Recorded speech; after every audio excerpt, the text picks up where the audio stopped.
नमस्कार। बाबू सोबराम राजकीय कला महाविद्यालय अलवर के अर्थशास्त्र विभाग में आप सभी का हार्दिक स्वागत है।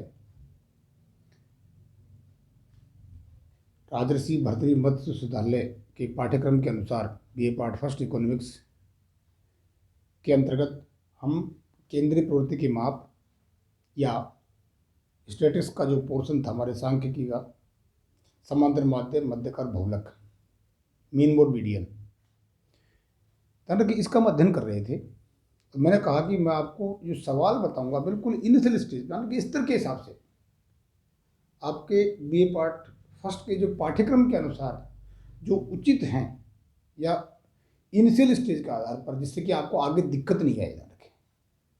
हम बेसिक चीज़ जो इसके बेसिक सवाल आते हैं उनको हम पूरा कर रहे हैं। तो समांतर माध्य, मध्यकर, बहुलक के अंतर्गत मैंने आपको तीनों किस प्रकार समांतर माध्य ज्ञात करते हैं, व्यक्तिगत श्रेणी में, खंडित श्रेणी में और सतत श्रेणी में, और कैसे मध्य का ज्ञात करते हैं व्यक्तिगत श्रेणी, खंडित श्रेणी और सतत श्रेणी में, और कैसे हम बहुलक ज्ञात करते हैं। ठीक है, तीनों का मैं अध्ययन किया और मैंने बताया था आपको प्रत्येक व्याख्यान में कि हम आगे चलकर ऐसे सवालों का अध्ययन करेंगे ध्यान कि आपके जो कोर्स में सवाल आते हैं वो अधिकतर सतत श्रेणी के आते हैं, और सतत श्रेणी के सिंपल सवाल हमने हल कर लिए हैं, चाहे समांतर माध्य हो, चाहे मध्य का हो, चाहे बहुलक हो। और मैंने बताया कि चाहे हम समांतर माध्य, मध्य का या बहुलक कोई भी ज्ञात करें तो सबसे पहले हमको फॉर्मूला और उसमें दिए हुए जो वेरिएबल्स हैं उनके बारे में अच्छी तरह अध्ययन करना है। क्योंकि अगर आपके एक भी जो हम आप फॉर्मूले में थोड़ी सी मिस्टेक होगी, प्लस माइनस का या किसी फ्रीक्वेंसी का या किसी संख्या का हमने गलत इस्तेमाल कर दिया तो कि पूरा सवाल गलत हो जाता है। इसलिए ये बहुत ही ज़रूरी है कि हमको फॉर्मूला अच्छे से समझ में आ जाए और फॉर्मूले में जो वेरिएबल्स दिए हुए हैं उनके मान हम कैसे ज्ञात करेंगे या कैसे हम ज्ञात करते हैं उसके बारे में हमको आसानी से सही समझ में आ जाए। तो ध्यान रखिए, हम कोई भी सांख्यिकी का पार्ट हो या मैथमेटिक्स का पार्ट हो, केवल हम आसानी से उसको हल कर लेते हैं, कहीं गलती होने के चांसेस नहीं होते हैं। एक बात। दूसरी बात, ध्यान रखिए, जब आप कोई भी सवाल करें तो प्रत्येक सवाल की टेक्निक होती है अलग। मैंने आपको बता भी रहा हूँ में हमको उसको क्रॉस टैली कैसे चेक करें। ध्यान रखिए, कई बार क्या होता है कि हमने सवाल कर दिया जल्दबाजी में, कई बार अक्सर मैथमेटिक्स के सवालों में हम प्लस माइनस के निशान में या कुछ छोटी मोटी गलती कर देते हैं। ठीक है, और उसको हम क्रॉस टैली नहीं करते तो वो क्या है कि फिर वो लास्ट तक सवाल हमारा गलत हो जाता है। इतनी मेहनत हमने की, फॉर्मूले याद किए, सारा सब कुछ सही है, लेकिन माइनर मिस्टेक की वजह से पूरा सवाल गलत हो जाता है। तो इसलिए प्रत्येक सवाल में या मैथमेटिक्स का पोर्शन हो या हमारे स्टैटिस्टिक्स का पोर्शन हो, हम क्रॉस टैली कैसे करें ये भी हमको आना चाहिए। ध्यान रखिए, मैं बार बार कह रहा हूँ, इकोनॉमिक्स हो या और कोई सब्जेक्ट हो, हमारा इकोनॉमिक्स सब्जेक्ट एक ऐसा है इसमें कॉन्सेप्ट्स हैं।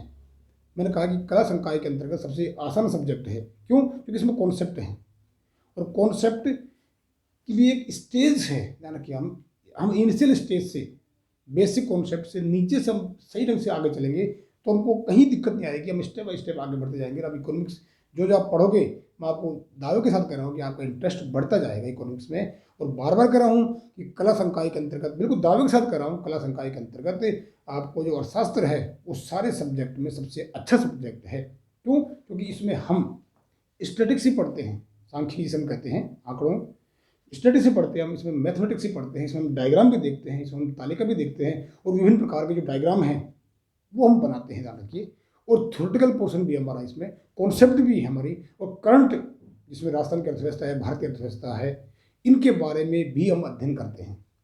तो इसलिए ऐसा कोई पार्ट नहीं है जिसमें हम इसका अध्ययन नहीं करते हो। तो ये क्या है कि इकोनॉमिक्स के विभिन्न पार्ट होने के कारण, विभिन्न कॉन्सेप्ट्स के कारण हमारा जो माइंड है वो हर रास्ते पे, हर दिशा में सोचता है। क्योंकि जब आप कंप्यूटर एग्जाम दोगे, चाहे बैंक की दो, आईएएस की दो, तो विभिन्न प्रकार के डायग्राम आते हैं। ठीक है, कि और वैसे भी जनरल हम कई बार देखते हैं, हम पेपर वगैरह पढ़ते हैं तो हम देखते हैं कि जनसंख्या का वितरण, ठीक है, धार्मिक आधार पर कैसे वितरण किया जाता है, एक गाँव की इनकम को कैसे शो करते हैं, ठीक है, आय की असमानताओं को हम कैसे दर्शाते हैं। तो इसके आंकड़े दिए होते हैं, चाहे पेपर में पढ़े चाहे किताब पढ़े, गोल आंकड़े होने, आयताकार दिए होते हैं, इन प्रकार से कर के रूप में दिए होते हैं। तो हम उनको देखकर, जैसे इंडेक्स है तो हम देख के सोचते हैं पता नहीं क्या है, किस तरह का सवाल है। ठीक है, यानी कि बहुत ही ईजी है, वो बहुत आसान है। लेकिन मैंने कहा कि वहाँ तक पहुँचने के लिए हमको इसकी जो कॉन्सेप्ट है, इनिशियल स्टेज है, उसका अच्छे से अध्ययन करना पड़ेगा। उसके बाद हमको इंटरेस्ट भी आएगा, समझ में आएगा। और मैं बार बार कह रहा हूँ कि एक रेखा चित्र 1000 शब्दों के बराबर होता है। इसलिए हमको डायग्राम समझ में आ गया, इक्वेशन समझ में आ गई, तालिका समझ में आ गई, तो हमको ज़्यादा अध्ययन करने की जरूरत नहीं है, अपने आप आ जाता है। हम डायग्राम कैसे बनाया, वो डायग्राम क्या दिखा रहा है, यही बताना उसमें जाना के। ये इसकी बहुत सी तकनीक है, मैं आपको जो जो आप पढ़ते जाओगे आगे आप बताते जाऊँगा हर टेक्निक के बारे में। फर्स्ट ईयर का है, सेकंड ईयर का, थर्ड ईयर का है मेरा, किस तरह से हम स्टेप बाय स्टेप आगे बढ़ें और आपका इंटरेस्ट ध्यान रखिए। मेन बात क्या है कि आपका इंटरेस्ट इसमें बढ़ते रहना चाहिए, क्योंकि इंटरेस्ट बढ़ेगा तभी आपको समझ बढ़ेगी, और समझ बढ़ेगी तो आपको उस विषय के प्रति आपका प्यार बढ़ेगा और उसमें आपको ज़्यादा पढ़ने की इच्छा होगी, और जब आप ज़्यादा पढ़ोगे तो आपको ज़्यादा कवर होगा और आप समझते चले जाएंगे। खैर, तो मैंने कहा कि कुछ सवाल हम ऐसे लेंगे समांतर माध्यम मध्यिका के जो कि सतत सरणी के हैं, लेकिन डिफरेंट टाइप के दिए हुए हैं। ठीक, थोड़े से डिफिकल्ट टाइप के हैं, थोड़े से कठिन से, हमने अभी तक बहुत सरल पढ़ा है। ठीक है, अब यहाँ पर मैंने बताया था ना कि हमारा सतत सरणी है, उस सतत सरणी के अंतर्गत जो वर्गांतर दिया होता है, ना कि वर्गांतर 3 प्रकार से दिया होता है। मैंने आपको कहा था कि हमने जो एग्जाम्पल लिया था ना कि वो सभी एग्जाम्पल बहुत ही सरल थे, सिंपल थे, जहाँ हमको फॉर्मूले के आधार पर, मैंने कहा पूरा स्टैटिक सरल होता है, यानी कि सांख्यिकी का मतलब ही क्या है, आंकड़ों का अध्ययन करना है, और बहुत सरल होता है ये। लेकिन हमको उसकी जो स्टेप बाय स्टेप है, जो बारीकियां हैं, जो आंकड़े किस प्रकार से हमको रखना है, उसके बारे में हमको आना चाहिए। खैर, तो यहाँ पर सतत श्रेणी के अंतर्गत मैंने कहा कि जो श्रेणियाँ हैं वो विभिन्न रूप से भी दी जा सकती हैं। तो हमको क्या करना है, मैंने कहा कि ध्यान रखिए, सबसे इम्पोर्टेंट चीज़ है सतत श्रेणी में कि हमको देखना है कि वो सतत श्रेणी जो है वो सतत हो, लगातार। मतलब क्या है, न्यूनतम मूल्य जो हमारा है, यानी कि न्यूनतम मूल्य और अधिकतम मूल्य के बीच में कहीं कोई गैप नहीं होना चाहिए। नंबर 1 बात, न्यूनतम मूल्य और अधिकतम मूल्य के बीच में कहीं कोई गैप नहीं होना चाहिए, एक बात। ठीक है, और ध्यान रखिए जो गैप है वो समान होना चाहिए। ठीक है, ये इंपॉर्टेंट चीज है बस। इसके बाद आप देखते हैं, मैंने कहा एक तो हमारा आता है, ध्यान रखिए, भिन्न वर्गांतर। ठीक है, भिन्न वर्गांतर का यानी कि वर्गांतर में अंतर होता है, जैसे शुरू में अंतर 5 का आ गया मान लीजिए, फिर 10 का आ गया, 15 का आ गया, 20 का आ गया, विभिन्न भिन्न अंतर दे रखे हैं सतत श्रेणी में। तो हम उसको कैसे सतत लगातार या समान अंतर में जमाएंगे, उसको कैसे समान अंतर में जमाएंगे, नंबर 1 बात भिन्न वर्गांतर के बाद में। और नंबर दूसरी बात क्या है, यानी कि जो आवृत्तियां बनी हुई है उसमें असमान इसमें है से कम और से अधिक। इस तरह की हमको श्रेणी दी हुई है, जिसमें मूल्य दिए होते हैं से अधिक, 0 से अधिक, 100 से कम। तो उस 0 से अधिक, 10 से अधिक, 20 से अधिक, 30 से अधिक, 40 से अधिक, 50 से अधिक, 100 से कम, 90 से कम। ठीक है, इस तरह के हमको दिए होते हैं वर्गांतर, से अधिक से कम को हमको क्या करना है, ताकि समान वर्गांतर में जमाना है। उस वर्गांतर के आधार पर हमको फ्रीक्वेंसी जमानी है। ध्यान रखिए, बिल्कुल मैंने कहा थोड़ा सा हम समझेंगे तो आसानी से समझ में आ जाएगा, क्योंकि ये स्टेटिक्स है। ध्यान रखिए, स्टेटिक्स का मतलब आंकड़े हैं, सांख्यिकी के पोर्शन है, इसमें करते हैं। ठीक है, तो भिन्न वर्गांतर का हो गया, ठीक है, से अधिक से कम का हो गया, और तीसरा हो गया, ध्यान रखिए, गैप। गैप ध्यान रखिए, बीच में गैप दिया होता है, कहीं एक का गैप देते हैं, किस कहते हैं, गैप दिया होता है। हम उसको गैप को क्या करना है, हमको गैप को खत्म करके समान अंतर, यानी कि सतत होने से लगातार और समान अंतर में उसको हमको जमाना है। और मैंने कहा कि इस दोनों के आधार पर हमको आवृत्तियों को जमाना है, फ्रीक्वेंसी को इसके आधार पर जमाना है। बस ये चीज़, उसके बाद में वही जो सवाल आपका है वो बहुत ही ईजी बन जाता है, और उस ईजी सवाल को हम आसानी से, जो हमारे अब तक अध्ययन किया हमने, उसके आधार पर हम उसको आसानी से सोल्व कर लेते हैं। ठीक है, तो यहाँ हम एक सवाल देख लेते हैं, यानी कि पहले मैं इन तीनों में श्रेणियों में जो सतत श्रेणी है उसको विभिन्न रूप से किस प्रकार से दिए होते हैं, इनके सही जमाने का क्रम बताऊंगा। उसके बाद में फिर हम 2-3 सवालों का एग्जाम्पल और हम हल कर लेंगे। यहाँ एक सवाल दिया हुआ है, 100 से 215, यानी कि 200 से 200 मूल्य हमारे, 100 से 200 के मूल्यों के बीच में हमारे कितने आवृत्ति हैं, 15 हैं। 100 से 300 में 33 है, 100 से 400 में 63 है, 100 से 500 में 83, 100 से 600 में है 100 है। ठीक है, आपको प्रथम दृष्टया आपको देख कर लगेगा कि सकल सरणी है, लेकिन मैंने क्या कहा था आपको, समान वर्गांतर होना चाहिए। समानता, या 100 से 200 है, 100 का अंतर है, या 100 से 300, 200 का अंतर हो गया, 100 से 400, 300 हो गया, 400 हो गया, 500 हो गया, है ना। ठीक, यानी कि वर्गांतर समान नहीं है। मैंने कहा कि हमको इंपॉर्टेंट क्या, समान वर्गांतर में जमाना है, उसको सतत के रूप में, यानी कंटिन्यूस, कहीं कोई गैप नहीं आना चाहिए। वर्गांतर को समान जमाना है और उस वर्गांतर में कहीं कोई गैप नहीं आना चाहिए, तथा जो नई हम बनाएंगे श्रेणी, उस श्रेणी के आधार पर हमको आवर्तियों को सेट करना है, फ्रीक्वेंसी को सेट करना है, हालांकि उसके बाद वो सिंपल सवाल बन जाता है। यह एक सवाल लिया हमने, ठीक है, 100 से 200, 200 से 300, ध्यान रखिए हम इसको देख के बता सकते हैं कि इसमें हमको कैसे जमाना है, ध्यान रखिए एक्स और एफ।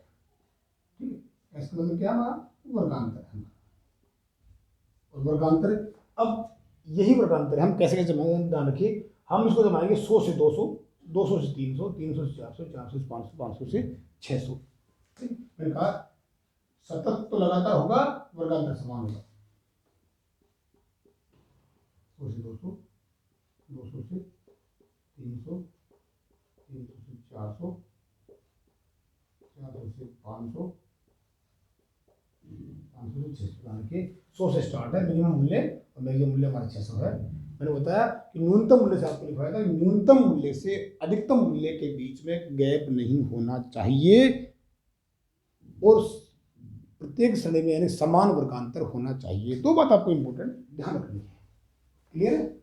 तो मैंने इस जो हमारे पास दिया हुआ है सवाल, ठीक है, असमान की भिन्न वर्गांतर वाला या समान वर्गांतर का, तो इसमें से हमको इसको इस तरह से जमा लिया हमने, और ये समान वर्गांतर हो गया हमारा 100 से 200, 200 से 300, 300 से 400। तो देखिए अब इस समान वर्गांतर के आधार पर आपको फ्रीक्वेंसी जो है हमारी आवृत्तियां हैं वो आपको सेट करनी है, यानी कि इसमें जो आवृत्ति दी हुई है वो इस हिसाब आधार पर दी हुई है, और हमको इस आधार पर जमाना है। फिर आपको सिंपल सवाल बन जाएगा, फिर आपको चाहे इसके समांतर माध्य ज्ञात करें या मध्य ज्ञात करें, तो बहुलक ज्ञात करें, आसानी से ज्ञात कर सकते हैं। ठीक है, तो सिंपल कैसे बनाएंगे इसको, हमारे देख लीजिए 100 से 200 फ्रीक्वेंसी कितना रखिए, 200 से 300, 300 से 400, कहीं कोई गैप नहीं है, ध्यान रखिए मैंने कहा कहीं कोई गैप नहीं होना चाहिए, कहीं कोई गैप नहीं है। 100 से 200, 200 से 300 आ गया, 300 से 400, 400 से 500, 500 से 600, 500 ये जो वैल्यू आएगा मैक्सिमम वो मिनिमम आना चाहिए, तो कहीं कोई गैप नहीं है, और समान वर्गांतर है, ये तो हमारा हो गया वर्गांतर। अब इंपॉर्टेंट चीज क्या जाना, सबसे इंपॉर्टेंट जाना ये है कि इस जो वर्गांतर हमने जमाया है इसके आधार पर आवृत्तियों को सेट करना, ये सबसे ज्यादा इंपॉर्टेंट है। 100 से 200 से दी हुई 15, वेरी गुड, 100 से 200 15 से दी हुई है। 100 से 300 कितनी दी हुई है, 33। 100 से 300 मतलब 100 से 300 दोनों की वैल्यू कितनी दी हुई है, 33, और हमको क्या चाहिए 200 से 300। ठीक है, तो कितना हो गया, देखिए 100 से 200 तो 15 पहले से ही है, ठीक है, और ये हो गया 18, क्यों, क्योंकि 18 और 15 कितनी होगी 33, यानी कि 100 से 333 हो गई, 100 से 300, 300 से 300, जिसमें 100 से 200 भी शामिल है, 15 भी शामिल है, और 200 से 300 ऊपर की आ गई, तो इसलिए 100 से 200 कितनी होगी 15, 200 से 300 कितनी होगी 18, क्यों, तो दोनों मिलाकर 33 है। इसके बाद हमको चाहिए 300 से 400, ठीक, 300 से 400 कितनी है 63 है, यानी कि यहाँ तक कितनी है 63 है, 100 से 400, जिसमें कितने 100 से 200, 200 से 300, 300 से 400 तक 63 है, और 100 से 300 तक हमको 33 आ गई, बची कितनी 30, तो हमको 300 से 400 कितनी बच गई 30 हो गई। ठीक है, अब ले लीजिए 100 से 500 कितनी 83, 100 से 500 83 ले लीजिए, ठीक है, वो 63 तो हमारी 100 से 400 तक है, तो 400 से 500 कितनी होगी 20, 4 से 500 कितनी होगी 20, यानी कि सब टोटल कर लीजिए, 8 5 13, 1 2 3 3 6 2 8, अरे आप टोटल कर लीजिए।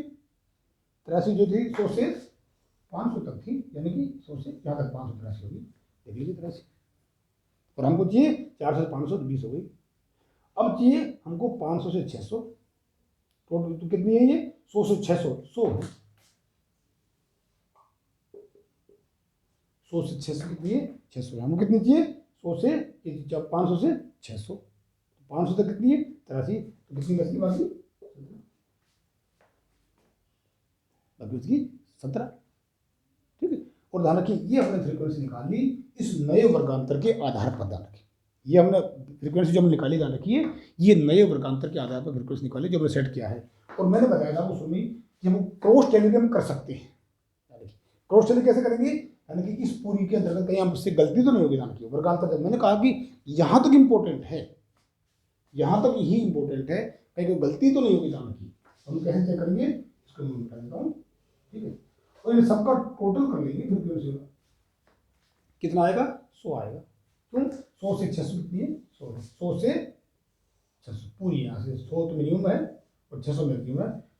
100 से 600 कितनी है 100, यानी कि इनका उत्तर n जैसे कि सिग्मा एफ ही कहें इक्वल टू 100 आना चाहिए। मैंने टोटल नहीं किया, यानी कि मैंने टोटल नहीं किया है, मैंने ये 100 की हालत लिखा क्योंकि हमने सवाल में दिया हुआ है 100 से 600 के बीच में 100 है टोटल आवर्तियों की जो 100 है, तो इसलिए मैंने n equal to sigma F बराबर 100 लिख दिया। अब हम टोटल करते हैं, अगर टोटल से आ जाए इसका मतलब हमारा सही है।